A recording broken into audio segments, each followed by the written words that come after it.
What the hell? I thought the name of this episode was Extreme Lightning. And the lightning didn't come in until about 17 minutes into the episode. So, yeah. Okay, well, anyway, let's just go over it. This week's episode of Fairy Tail was cluttered.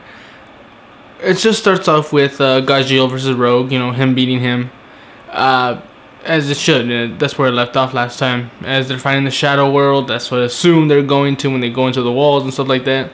You know, Gajeel beats up Rogue and then shoots a giant laser beam, which looks nothing like a combination of Iron Dragon Breath and Shadow Dragon Breath. So whatever, it's a light laser beam. Boom, he wins. But the shadow just disappears. So maybe he was being possessed somehow and it's someone else's shadow. Maybe, I don't know. Could be foreshadowing a new enemy down the line, or they're just testing Fairy Tail's strength, or the Dragon Slayer's strength, or just maybe Gajeel's strength. You know, maybe he'll be the main focus of an arc one day.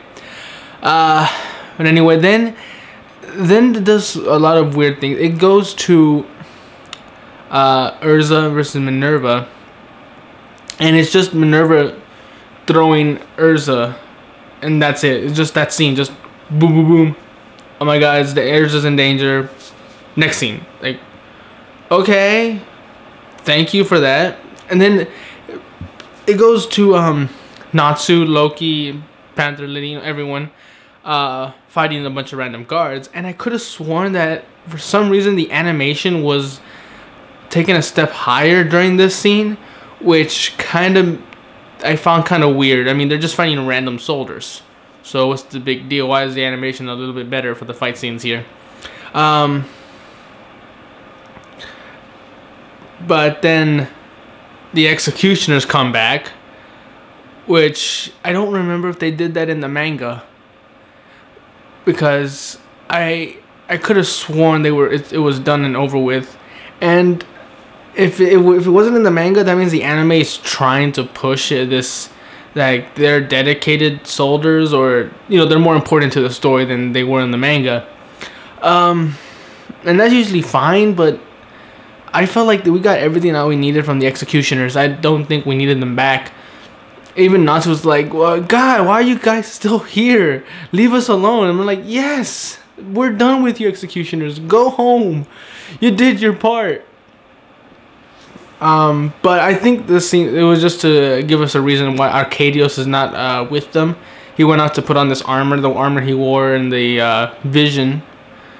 And he went to go talk to the princess because, as he says, the future Lucy's tears were not fake. You know, those were not the tears of someone who's lying.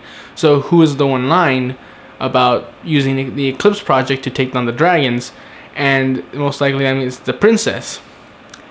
And when you think about it, it's like, yeah, she is a bit reacting a little too calmly for the news. 10,000 dragons are coming to destroy your city.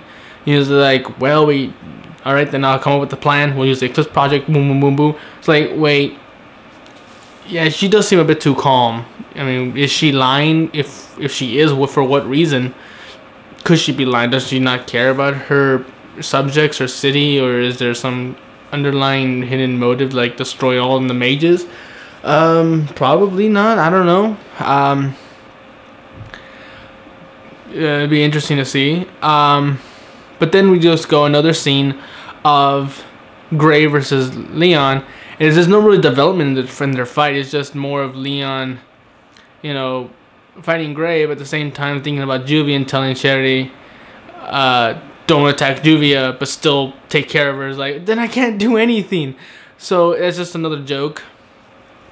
And then finally 17 minutes in, we can finally get back to Jura, Orga, and Laxus's battle. And it's just like, oh, finally, where was this lightning? Orga dares Jura to just stand there and take the full blast of his electricity. And just like, okay. He shoots him, and all you see in the next scene is Jura just smacks him down with a single punch. Just like, done. One hit KO. And I like how he brings up this fact that I remember you, boy. In your first match, you won in one move too. It's like I could do the same. It's like, okay, that was good. That was cool. That was funny too. So that just speaks a lot about Jura, because even though he one-hit KO'd Orga and Sabretooth was built up to be this menacing rival to his Fairy Tail, doesn't make them weak. Just because they get one-hit KO by someone 10 times stronger than them does not make them weak. They just happen to be fighting the wrong opponents. And so far, they've won against everyone except for the Fairy Tail, Jura, and maybe Kagura would have been in one of them. But it just shows that even though a person can be strong, there's always someone stronger, as Jura stated.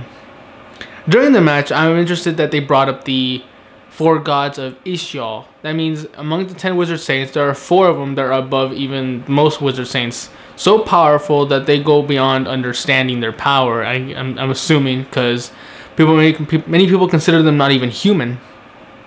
They are literally gods in human form, gods among us. So I'm interested in meeting them. From the shadows and the design, you see one of them has a weird tree-like shape, and then another one has these rings around him, or some kind of floating thing around him, and looks a lot like Eneru from One Piece.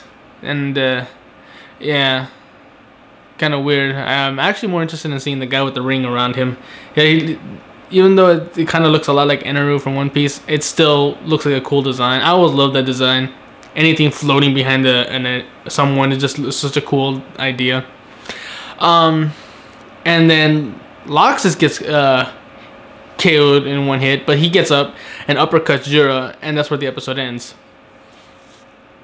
Throughout this whole thing, I felt that there were scenes that could have been cut out or shortened, and the fight between Laxus and Jura could have been more developed. Of course, they should have started off with the whole Gajeel versus Rogue, and just finished off that fight as they did, and they did that in like about 3-4 minutes. That was quick, good. They could have shown a bit of the Natsu, Loki, and Panther Lily fighting the guards. No executioners, don't bring them back. And then, so they can show Arcadio's escape from the group, so you can go talk to the princess and confront her as to, are you lying? You know, bringing up that little plot. Like, okay, yes, that's fine. But the whole Gray and Leon thing, not necessary. We could have waited for another episode for that. Or, hell, it looked... So far, the fight looks like a joke. So, I don't know if that's even that fight that we should be watching or even care about. Urza Minerva is definitely something that should wait until later. We didn't need that one scene of just her throwing Urza, so, you know, that's it. Like, okay, we get it. Minerva is threatening and a kind of a conniving bitch, but we already knew that. We don't need just a scene interrupting this episode. And then most of the episode should have been focused on the whole Laxus, Jura, and Orga thing, because that's where they left off in the last episode. No, that's not where they left off. But from the title, you would guess, okay, Extreme Lightning, they're going to do a lot of lightning attacks. There's going to do a lot of developing of their fight. But no, it's just probably like another 5-6 minutes of it. And it's not really fighting, just getting rid of Orga so Laxus can look cool fighting Jura by himself. So, yeah, there is some things to talk about. Mostly just is the princess lying, or how's the fight with Jura gonna go? But other than that, there really wasn't that much. Like I said, they were cluttering too much. They were trying to put too much in here. You know, the Leon and Gray thing wasn't needed. I didn't need to see Minerva throwing Urza around. I already know she's a conniving bitch who taking advantage of the injury and the situation. I didn't need to see the Executioners back. They weren't adding anything new. They were just stalling for time. You know, and even the animation jump. There were only 3 times where the animation actually did jump. That was, I believe, a bit of Gajeel and Rouge's fight, Then there was an animation jump in fighting, and Natsu and Loki fighting a bunch of random guards. That was weird. I mean, if you're gonna improve their animation for any fights, it'd be against the executioners. Even if I didn't want executioners in there, they seem like something you should increase the animation for. And of course, the animation improvement in Jura versus Orga, and then Jura versus Laxus. Of course, that one made sense. But again, I just didn't feel like there was much focus on the actual lightning users, especially with the episode's name, Extreme Lightning. So it just felt kind of like they were trying to put too much information in here and stalling for Laxus's fight. Well, other than that, it was a fine episode. It was decent. And that's really all I can say about it.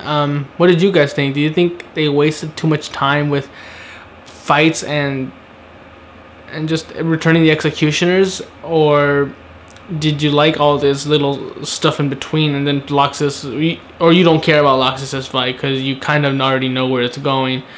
I'm actually hoping for this whole shadow thing to come back, the princess line, and that's really all that seems like can come back in future storylines or arcs.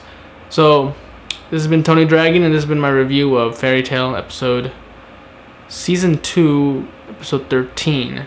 I believe technically Episode 181 or 182. One of those. Anyway, yeah. Bye.